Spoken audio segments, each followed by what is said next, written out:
Address లో నక్షి మేళా సందర్భంగా free shipping across the world. నమస్తే డాక్టర్ గారు. నమస్తే జగన్.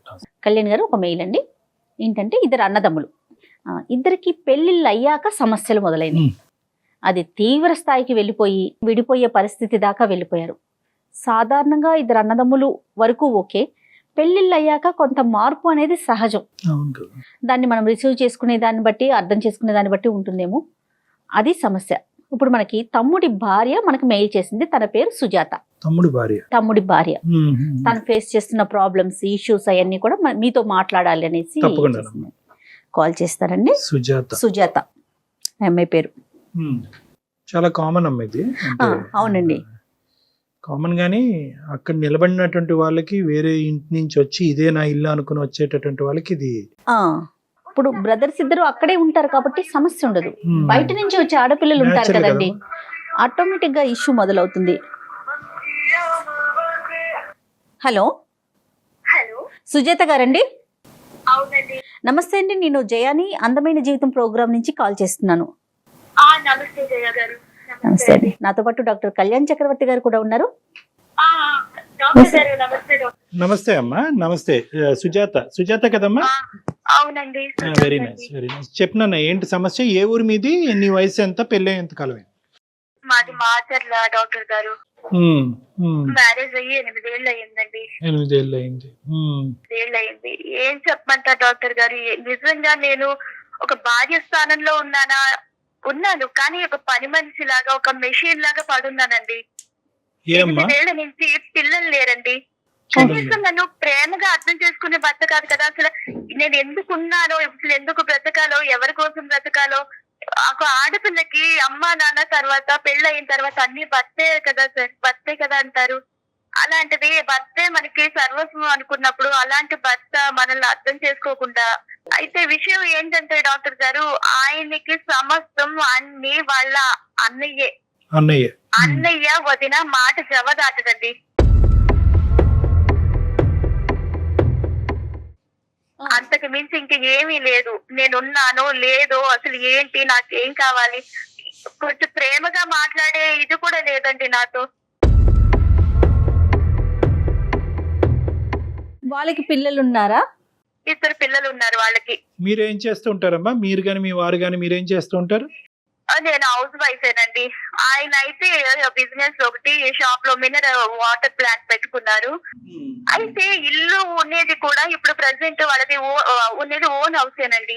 ఆ పెళ్లికి ఏమని చెప్పి మాకు మా అమ్మ నాన్నలు వాళ్ళు అందరిలోని పెళ్లికి చెప్పిన మాట ఏంటంటే, ఇల్లు ఇద్దరిది, అన్న తమ్ముళ్ళది అని చెప్పారండి.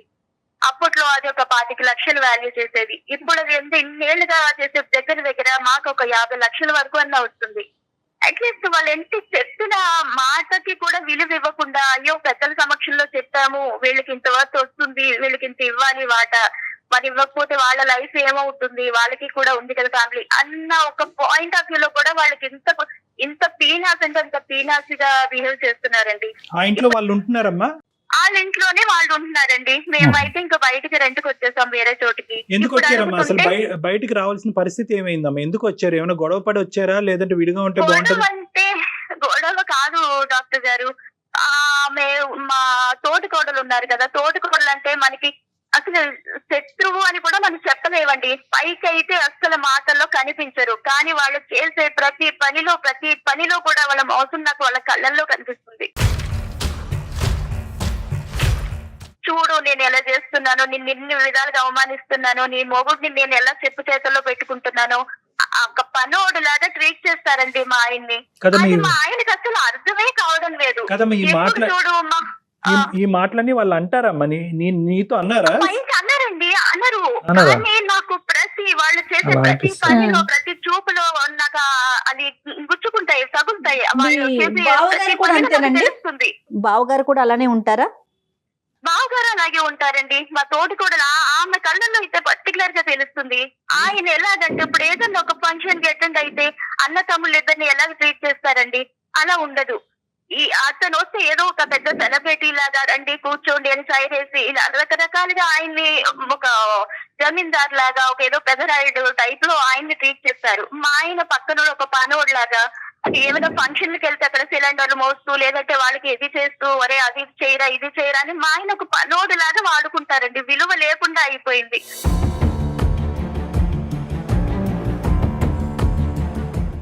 సుజాత గారు, మీరు ఎప్పుడైనా డిస్కస్ చేశారా? మీ అన్నయ్య వదిన ఇలా చేస్తున్నారేమో నాకు అనిపిస్తోంది అన్నట్టుగా అట్లా ఏమైనా మాట్లాడారా? చెప్తానండి, నేను ప్రతిరోజు నాతో కూర్చుని ప్రేమగా కలిసి మాట్లాడితేనే కదండి ఆయనకి ఏమైనా అర్థమయ్యేది. ఏది చెప్పినా ఆయన వాళ్ళ అన్నయ్యనే సపోర్ట్ చేస్తూ, మా అన్నయ్య వదిన నువ్వంటే మధ్యలో వచ్చావు, నాకు చిన్నప్పటి నుంచి వాళ్ళ గురించి నువ్వు మమ్మల్ని విడగొట్టడానికి నువ్వు ఇప్పుడు వచ్చావా మధ్యలో, నువ్వెందుకు ఇలా చేస్తున్నావు, వీళ్ళు ఎందుకలా మమ్మల్ని విడగొట్టడానికి నువ్వు ట్రై చేస్తున్నావా అని తిరిగి నన్నే అంటాడు. కానీ నేను పడే అవమానాలను గాని వాళ్ళు చేసే వెటకార పనులు గాని ఇవి గాని అసలు పట్టించుకోవడం అసలు అర్థమే చేసుకోడండి ఈ మనిషి.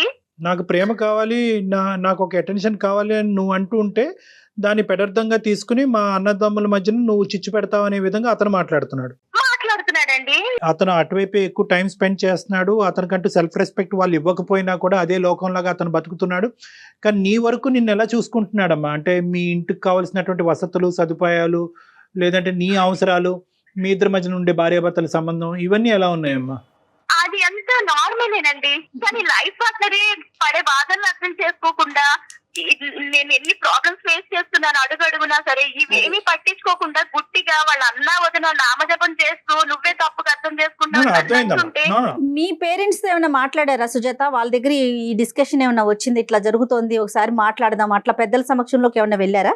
పేరెంట్స్ అంటే మన హౌస్ ఇష్యూ అయితే పేరెంట్స్ అయితే ఇన్వాల్వ్ అయ్యారండి.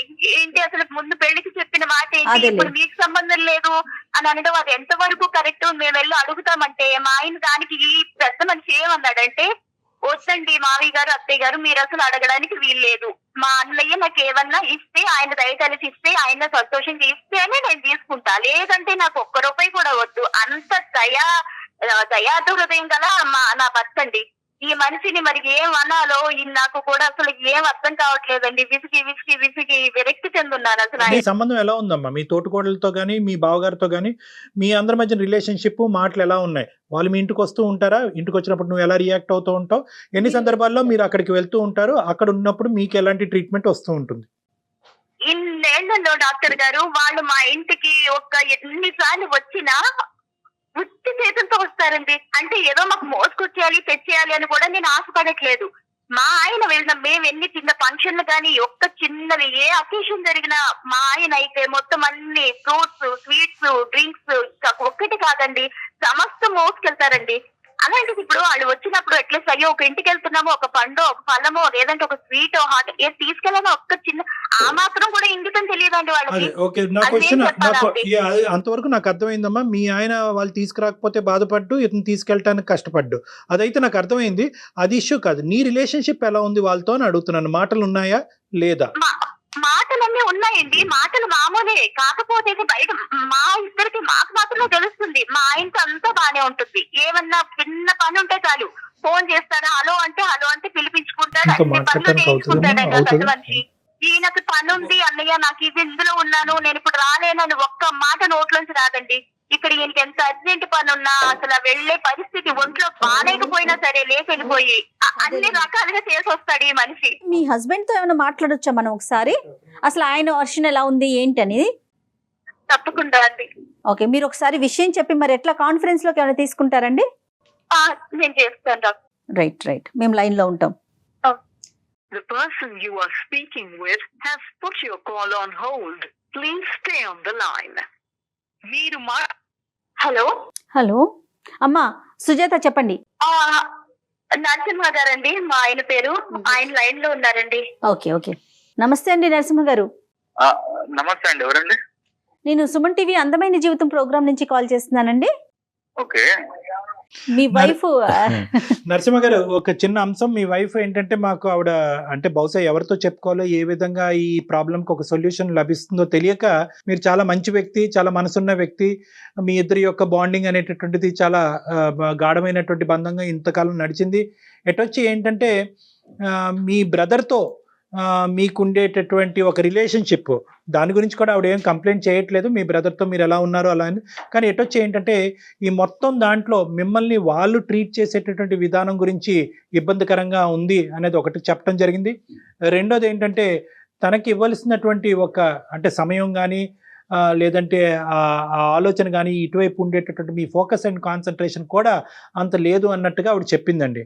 నేను ఎవరిని ఇంట్లో నా స్థానం ఏంటి, అతని బ్రదర్తో ఉండేటటువంటి బాండింగ్ ఆ స్థాయిలో ఎందుకు ఉంది, ఇక్కడ ఈ కనిపించినటువంటి ఇంపార్టెన్స్ అక్కడ ఎందుకు కనిపిస్తుందని కొన్ని ప్రశ్నలకి సమాధానం ఎత్తుక్కుంటూ అలా కాదమ్మా అతనితో మాట్లాడితే బాగుంటుంది, ఒకసారి అతనితో ఫోన్ కలపమ్మా అనేటప్పటికి మీకు కలపడం జరిగింది. మీ ఉద్దేశం ఏంటో చెప్పండి నరసింహ గారు.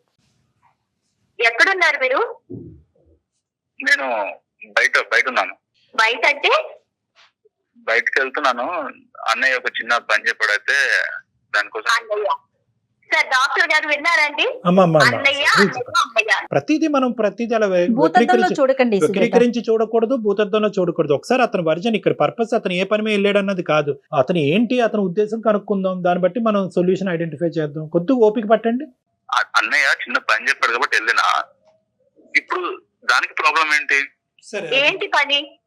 ఏంటి పని ఏం చెప్పాడు అన్నయ్య? అలా రోజు ఆయన పనులు చేస్తూనే ఉంటాడు. మీ బిజినెస్, మీ పనులు, మన పనులు అన్ని మానుకొని మీ అన్నయ్య చుట్టే తిరగండి, గుడి కట్టించండి, సరిపోద్ది.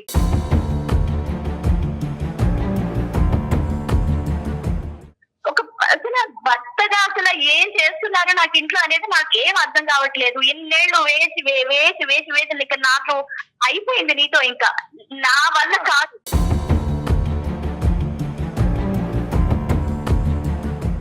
నేను నిన్ను అర్థం చేసుకోకపోతే నువ్వు బాధపడాలి. నేను అర్థం చేసుకుంటున్నా కదా, అర్థం చేసుకుంటున్నా కదా. నేను బాగా చూసుకోవట్లేదా? నిన్ను చూసుకుంటా, అందరూ చూసుకుంటారు.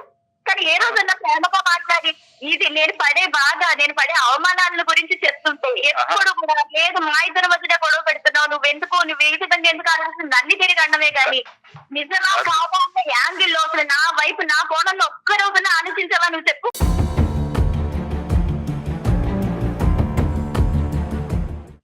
నేను నీకు కరెక్ట్ తిండి పెట్టట్లేదా, నేను కరెక్ట్ బాగా చూసుకోవట్లేదా, లేకపోతే నేను ఎటు తీసుకెళ్ళట్లేదా?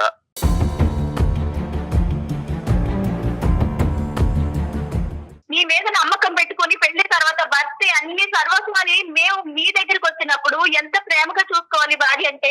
ఇన్నేళ్ల నుంచి ఎన్ని అవమానాలు బయట పడుతూనే ఉన్నాం. బయట వాళ్ళకి తెలుస్తున్నారే, అసలు మీకెందుకు తెలియట్లేదు మీ అన్న ఎంత చీట్ చేస్తున్నాడో, ఎన్ని రకాలుగా నేను పని మనిషిలాగా ఆడుకుంటున్నాడో అనేది. అన్నయ్య బిజీ ఉన్నాడు కాబట్టి నాకు పని చెప్తున్నాడు. అన్ని బిజీ అంటే ఆయన పనులు ఆయన చేసుకుంటాడు, మీ పనులు కూడా వదిలేసి మీరు వెళ్ళిపోవాలి. నా పని చేయట్లేదు కదా, నా పని చేసుకుంటే కదా, నా ఫ్రీ టైం కూడా కదా నేను అనే వర్క్ చేస్తున్నాను. ఫ్రీ టైం ఏం ఫ్రీ టైం ఏంటి చేస్తున్నారు? మనకి ఇచ్చేది ఏమన్నా మనకు కొంచెం వాల్యూ ఇస్తున్నారా? ఎక్కడికన్నా వెళ్ళిపోయినా సుజాత ఒక్క నిమిషం సుజాత, నేను ఇంత చక్కగా ప్లాట్ఫామ్ క్రియేట్ చేశాను, ఏమని చెప్పాను నేను, ఏమయ్యా నరసింహ నీ మీద ఏమీ అమ్మాయి కంప్లైంట్ చేయట్లేదు, తన స్థానం ఏంటి అక్కడ బాండింగ్ ఏంటి అనేది ఒకటి అడగటానికి నువ్వు ఫోన్ ఎత్తుతూనే మమ్మల్ని బ్యాక్గ్రౌండ్లో పెట్టి అతనితో గొడవ వేసేసుకుంటే సొల్యూషన్ కాదు కదమ్మా. ఒక్క నిమిషం మేము చెప్పేది కూడా వినండి. మన పనులు వదిలేసుకుని వాళ్ళ పనులకు వెళ్తున్నారు అనేటటువంటి మాటలో వాస్తవం ఉందమ్మా.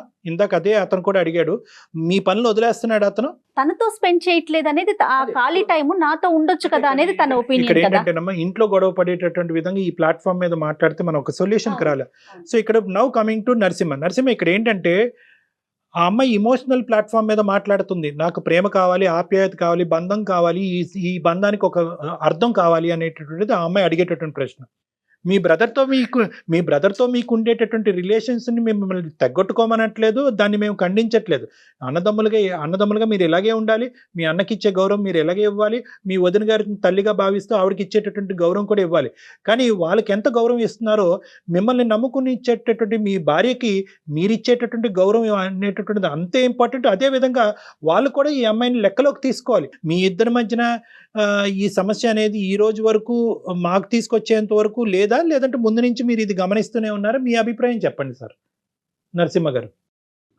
నేనైతే ఇప్పటి వరకు ఇలాంటివి అయితే వినలేదండి. తన లోపల ఏం పెట్టుకుంటుందో నాకే తెలియదు. రోజైతే బాగానే ఉంటుంది, నేను బయటకు వెళ్ళేటప్పుడు బాగానే చెప్తుంది, లోపల నా వెనక ఏం జరుగుతుందో నాకైతే తెలియదు. నేను అన్నయ్య వాళ్ళ ఇంటికి వెళ్తే ఒక్కోసారి ఎందుకు కోప్పడుతో తెలియదు, ఉన్నట్టుండి కోప్పడుతుంది, తర్వాత ఇమ్మీడియట్లీ కూల్ అయిపోతుంది. సరే అని చెప్పేసి నేను ఇంకా పనికి వెళ్ళిపోతాను, వస్తాను, వచ్చే వరకు ఏదో ఒకటి మనసులో పెట్టుకొని ఉంటది. తర్వాత నేను వచ్చిన తర్వాత మామూలుగా ఉంటది, మళ్ళీ నేను ఉన్నప్పుడు అలా ఉంటది, లేనప్పుడు అలా ఉంటది. ఈ రోజు డాక్టర్ గారి దగ్గరికి మీరు చెప్పే వరకు నువ్వు చెప్పే వరకు నాకు తెలియదు. ఆ అమ్మాయి నీకు అర్థమయ్యేటటువంటి చెప్పేంత పెద్ద సబ్జెక్ట్ ఏమీ కాదు ఇది. ఇదేది 8 నెలల ప్రయాణం ఏమీ కాదు, 8 సంవత్సరాల ప్రయాణం. ఆ అమ్మాయి ముభావంగా ఉన్నా మీరు అక్కడికి వెళ్ళి వచ్చి వెనక్కి వచ్చిన తర్వాత ఆ అమ్మాయి ఇంకో విధంగా ప్రవర్తించిన ఏదున్నా కూడా ఇక్కడ మీనింగ్ ఒకటే కదా. మీరు ఇది అర్థం చేసుకుని ఆ అమ్మాయి మనసులో ఏముందన్నది తొంగి చూసేటటువంటి ప్రయత్నం ఎంతవరకు చేశారు. మీరు మరీ అంత నాయివ్గా ఏమీ తెలియనట్టుగా వ్యవహరించకండి. ఇక్కడ అమ్మాయి మనస్తాపం చెందుతుంది, ఇంకా బాధపడుతుంది. 8 సంవత్సరాల పాటు నా భర్త ఇంతేనా అర్థం చేసుకున్నాడా అనే క్వశ్చన్తో ఆ అమ్మాయి ఇంకా ఇబ్బంది పడుతుంది. ఇక్కడ సింపుల్ లాజిక్, అక్కడ బంధాన్ని కాదు అని అనట్లేదు, ఇక్కడ ఉండేటటువంటి బంధానికి ఒక మీనింగ్ చూపెట్టమంటుంది అమ్మాయి. నేను మెంటల్ డాక్టర్ గారు హార్మోనల్ ఇన్బ్యాలెన్స్ అయిపోయింది డాక్టర్ గారు. ఈయనతో ఈ వేగి అట్లీస్ట్ మాట అర్థం చేసుకొని ప్రేమగా 4 మాటలు మాట్లాడితేనే కదండి ఏదన్నా నాకు తెలిసేది. ఈ ఆలోచనలకి టెన్షన్లకి నేను పడే బాధకి ఇంకా నాకు ఏమవుతున్నానో నా జీవితం ఎటు వెళ్ళిపోతుందో కూడా నాకు ఇంకా అర్థం కావట్లేదు. నరసింహ అనేది తక్కువ మాట్లాడతాడా, లేదంటే ఈ రోజు కాల్ చేసినందుకు తక్కువ మాట్లాడుతున్నాడా, లేదంటే వాళ్ళ ఇంట్లో ఎక్కువ మాట్లాడి ఇక్కడ తక్కువ మాట్లాడతాడా? చాలా తక్కువ మాట్లాడుతున్నాడు నరసింహ ఈ రోజు ఇక్కడ.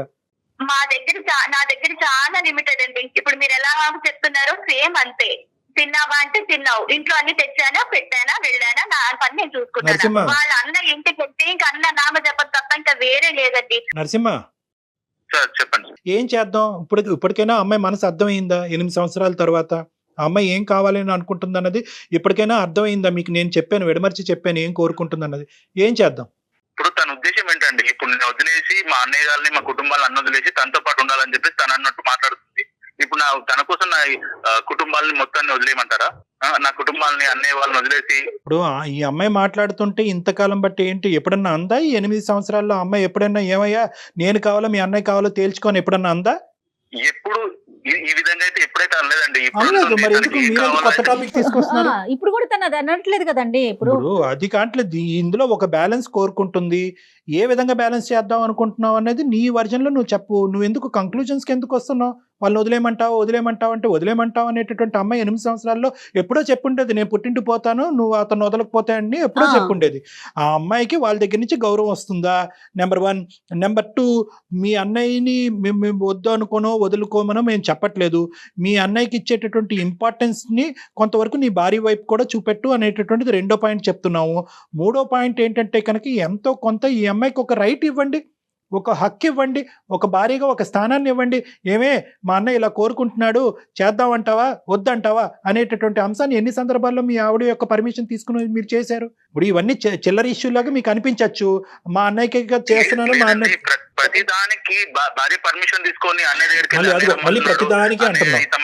ఇలా అని చెప్పేసి ప్రతిదీ విషయం చెప్పలేం కదండి. ప్రతిదానికి కాదు, కొన్ని వైటల్ అంశాలు కొన్ని ఉంటాయి. ఈ రోజు ఇంపార్టెంట్ దానికి కదండి. షేర్ చేసుకోరా అండి? నాకు ఇంకెవరున్నారు? ఆయనే కదా. నువ్వు నేను షేర్ చేసుకోకపోతే ఎవరు చేసుకుంటారు? చిన్న విషయాలు కూడా నాకు చెప్పడం మానేస్తే నాకు ఇంకెలా అర్థం అవుతుంది? ఒకప్పుడు ఈ అమ్మాయి వరకు ఏదైనా ఒక సబ్జెక్ట్ తీసుకొచ్చిన తర్వాత సర్వసహజంగా మీరు న్యాచురల్ గా చేసుకుని వెళ్ళిపోయేటటువంటి ప్రాసెస్ ఈ అమ్మాయి ఎప్పుడు అడ్డు చెప్పిందా? చెప్పలేదు కదా. మీరు తీసుకురాలేదు, ఆ అమ్మాయి అడ్డు చెప్పలేదు. ఆ అమ్మాయి ఏమంటదంటే కనుక ఒక కామన్ ఫ్యామిలీ మ్యాటర్ లాగా డిస్కస్ చేయండి. నెంబర్ 2 ఏంటంటే ఇంట్లో తనకు ఇచ్చేటటువంటి టైము, ఇంపార్టెన్స్, విలువ ఇవన్నీ కూడా ఇంపార్టెంట్ కదా. అమ్మాయి కావాలి కదండి. తనకి ఏ విషయంలో టైం ఇవ్వట్లేదు అది చెప్పాలి కదా. తనకి ఏ విషయంలో టైం ఇవ్వట్లేదు, తను బాగా చూసుకోవట్లేదా, లేదా నేను తాగొచ్చి కొడుతున్నానా, లేకపోతే ఇంకేమైనా గొడవలు పెట్టుకుంటున్నానా? కాదు, ఇప్పుడు అనవసరమైన టాపిక్స్ లోకి ఎండ్ కంక్లూజన్స్ కి వెళ్ళొద్దు Narasimha. That is not a practical way of finding a solution. ఇక్కడ ఏంటంటే ఇక్కడ ఆ అమ్మాయి ఒక ఇమోషన్ తో మాట్లాడుతుంది. ఏంటి ఆ ఇమోషన్ అంటే కనుక నాకు ఇవ్వాల్సినటువంటి ఇంపార్టెన్స్, నాకు ఒక స్థానాన్ని నా భర్త ఇవ్వలేకపోతున్నాడు. ఇక్కడ ఏంటంటే అన్నయ్యకి ఇచ్చేటటువంటి గౌరవం వర్సెస్ భార్యకి ఇచ్చేటటువంటి ఇంపార్టెన్స్, స్థానం, ఈ రెండిట్ల మధ్యన నువ్వు ఒక బ్యాలెన్స్ తీసుకురావటం గురించే మేము చేసేటటువంటి ప్రయత్నం, నీలో ఒక ఆలోచన తెప్పించేటటువంటి ప్రయత్నం. కానీ ఈరోజు భార్యను వదిలేసుకోవాలో అన్నయ్యని కాదనుకోవాలో అనేటటువంటి సబ్జెక్టు విధంగా మేము మాట్లాడట్లేదు. ఇవన్నీ కాదు. నువ్వు సమాధానం చెప్పగలవా, మమ్మల్ని చెప్పమంటావా? రైట్.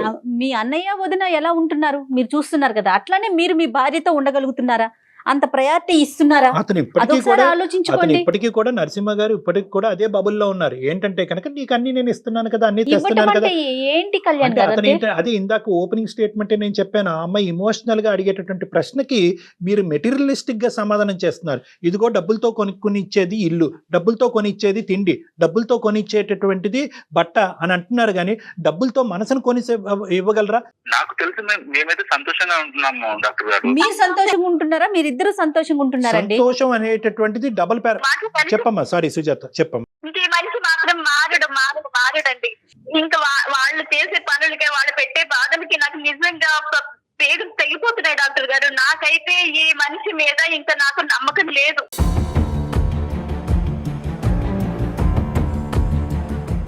మంచితనాన్ని కూడా హద్దు ఉంటుంది, కానీ ఇంత పిచ్చిగా గుడ్డిగా వెళ్ళే మనిషి నేను ఎక్కడ చూడలేదండి. ఇంకా నేనైతే ఇంతో కలిసి బతికే ఛాన్సే లేదండి. నేను మా పుట్టింటికి వెళ్ళిపోతాను. నేను అమ్మ వాళ్ళ దగ్గర ఉందాం అనుకుంటున్నాను. సుజాత మారిన మనిషి ఇప్పుడు ఏం మాట్లాడు డాక్టర్ గారు? అతను అసలు అంత తప్పు కాదమ్మా, అది తను మారలేనంత తప్పు కాదు, అంత సమస్య కూడా కాదు కదా. జటిలమైనటువంటి సమస్య కాదు. నిజంగా నువ్వు అటువంటి స్టెప్ తీసుకోవాల్సినటువంటి జటిలమైనటువంటి పెద్ద సమస్య అయితే కాదమ్మా. నరసింహ ఒక మంచి వ్యక్తి, అర్థం చేసుకునేటటువంటి వ్యక్తి. ఎటొచ్చి ఈ కాన్సెప్ట్ లో ఏంటంటే అతనికి అర్థం అవడానికి చాలా ఎక్కువ టైం పడింది. ఇప్పుడైనా కూడా ఈ ప్రాబ్లం కి ప్రాక్టికల్ సొల్యూషన్ అతను ఐడెంటిఫై చేస్తాడా, నన్ను చెప్పమంటాడా అన్నది ఒకసారి అవకాశం ఇచ్చి చూద్దాం అమ్మా. నరసింహ చెప్పండి. డాక్టర్ గారు, ఇన్ని రోజులు సమస్య అనేది ఇద్దరి మధ్యలో ఉండే, ఇప్పుడు సమస్య అనేది మీ వరకు వచ్చింది కాబట్టి మీరేం చెప్తే నేను అది ఫాలో అవుతాను డాక్టర్ గారు. Super super. నరసింహ వాళ్ళ బ్రదర్ కి అర్థమయ్యేటటువంటి విధంగా ఈ సమస్యను తీసుకెళ్లాలి వాళ్ళ బ్రదర్ దగ్గరికి. అన్నయ్య, 8 సంవత్సరాల పాటు మేము కాపురం చేసి ముందుకు ప్రయాణం సాగుతున్నా కూడా ఈరోజు నా భార్య సుఖపడట్లేదు, సంతోషంగా లేదు అని అంటుంది. పిల్లలు లేకపోవటం ఒక ఎత్తు అయితే కనుక నా దగ్గర నుంచి ప్రేమ, టైము ఇలాంటివి రాకపోవటం అనేది ఇంకో పెద్ద సమస్యగా మాకు మారిపోయింది. మీ ఇద్దరు హ్యాపీగా ఉన్నారు, మీ ఇద్దరికి 2 పిల్లలు ఉన్నారు. కాబట్టి నేను కొంత సమయం నా భార్యకి ఇవ్వాలి, నా భార్య వైపు ఫోకస్ చేయాలి, నా భార్యకి నేనున్నాను అనేటటువంటి నమ్మకాన్ని నేను క్రియేట్ చేయాలి, నాకు కొంత సమయం కావాలి. ఈ సమయంలో నువ్వు చెప్పినటువంటి పని చేయకపోయినా, నీకు కావాల్సినటువంటి విధంగా నేను ఉండకపోయినా నువ్వు అపార్థం చేసుకోవద్దు అనేది ఫస్ట్ మీ బ్రదర్లో ఆలోచన కల్పించవలసినటువంటి బాధ్యత నరసింహ నీ మీద ఉంది. నెంబర్ 1. నెంబర్ 2 ఏంటంటే ఇలా అడుగుతున్నాడు అన్నయ్య, చేస్తే బాగుంటుందని అంటే కనుక ఖచ్చితంగా అమ్మాయి ఒప్పుకుంటుంది. ఆ అమ్మాయి మనసు చాలా పెద్దది. 8 సంవత్సరాల పాటు మీరు ఆ అమ్మాయిని పూర్తిగా పట్టించుకోకపోయినా కూడా ఆ అమ్మాయి మనసు పెద్దది కాబట్టి ఈరోజు భరిస్తూ ఆలోచిస్తూ అలా ఆగిపోయిందే కానీ దాన్ని నిలదీయటం కానీ ఆ అమ్మాయి ఇంకో విధంగా ఆలోచించడం కానీ చేయలేదు. సో కాబట్టి ఏంటంటే మీరు ఏదైనా ఒక సబ్జెక్ట్ ఉంటే కనుక మొహమాటం లేకుండా, భయం లేకుండా, ఈ అమ్మాయి అభ్యంతరం చెప్తాదనే ఆలోచన లేకుండా ఆ అమ్మాయి వరకు తీసుకొచ్చే ప్రయత్నం చేయండి. ఇది నెంబర్ 2. అప్పుడు ఆ అమ్మాయికి ట్రాన్స్పరెన్సీ వస్తుంది, నమ్మకం వస్తుంది. నా స్థానానికి ఒక ఇంపార్టెన్స్ ఇచ్చి వచ్చి నా భర్త నా పర్మిషన్ తీసుకుని అక్కడికి వెళ్తున్నాడు కదా అనేటటువంటి ఒక ఆనందం ఆ అమ్మాయిలో ఉంటుంది. ఇది నెంబర్ 2. నెంబర్ 3, సుజాత నీకు చెప్పేది ఏంటంటేనమ్మా, ఇదేదో ఓవర్ నైట్ జరిగిపోయేటటువంటి కార్యక్రమం కాదమ్మా. ఎందుకంటే ఇంతకాలం వాళ్ళ అన్నదమ్ముల మధ్యన ఉండేటటువంటి బంధం ఇంకో లెవెల్కి వెళ్ళిపోవటం వల్ల, వాళ్ళిద్దరి మధ్యన అండర్స్టాండింగ్ ఇంకో లెవెల్కి వెళ్ళిపోవటం వల్ల ఇది స్లోగా over a period of time మార్పు జరిగేటటువంటి అంశమే కానీ ఇది రాత్రి జరిగేది అంశం కాదు. ఇది సుజాత నీకు చెప్పే మాట. మీరు ఏదైతే చెప్పారో అది నేను ఈ రోజు నుంచి నేనైతే ఫాలో అవుతాను. ఫస్ట్ ఆఫ్ ఆల్ ఏంటంటే నువ్వు మీ ఆవిడ ఫస్ట్ మీరిద్దరు ఇంట్లో కూర్చుని మీరు ఎక్కడైతే ఉన్నారో అక్కడి నుంచి తిరిగి వచ్చిన తర్వాత మీరిద్దరు కూర్చొని డిస్కస్ చేసుకోండి, గొడవ పడద్దు. మీ బ్రదర్ని అట్ ద సేమ్ టైం ఈ కాపురాన్ని ఎలా బ్యాలెన్స్ చేయాలనేటటువంటి తెలివైనటువంటి అంశం అమ్మాయి నాకంటే బాగా అమ్మాయి చెప్పగలదనే నమ్మకం నాకుంది. ఫస్ట్ మీరిద్దరు నేను చెప్పినటువంటి బేస్మెంట్ మీద మీరిద్దరు కూర్చొని డిస్కస్ చేసుకోండి. Okay Sujatha, okay, good luck, all the best, bye, thank you, take care. ఆ అబ్బాయికి ఈ రోజు అర్థమైంది, అంతే, ఒక స్టెప్ తీసుకుంటానని ముందుకు వచ్చాడు. సో బహుశా వాళ్ళిద్దరు కాపురానికి ఒక మంచి రోజులు వచ్చినాయి అన్నది మనం నమ్మి తప్పకుండా. ఓకేనమ్మా, రైట్ అండి. Thank you so much Kalyan గారు, థ్యాంక్ యూ. అట్లనే డాక్టర్ గారితో మీరు ఎవరైనా పర్సనల్ గా మాట్లాడాలి అనుకుంటే కనుక కింద స్క్రోల్ అవుతున్న నెంబర్కి కాల్ చేయండి. పర్సనల్ గా డాక్టర్ గారితో మాట్లాడి ఆయన సలహాలు సూచనలు తీసుకోండి. నమస్తే.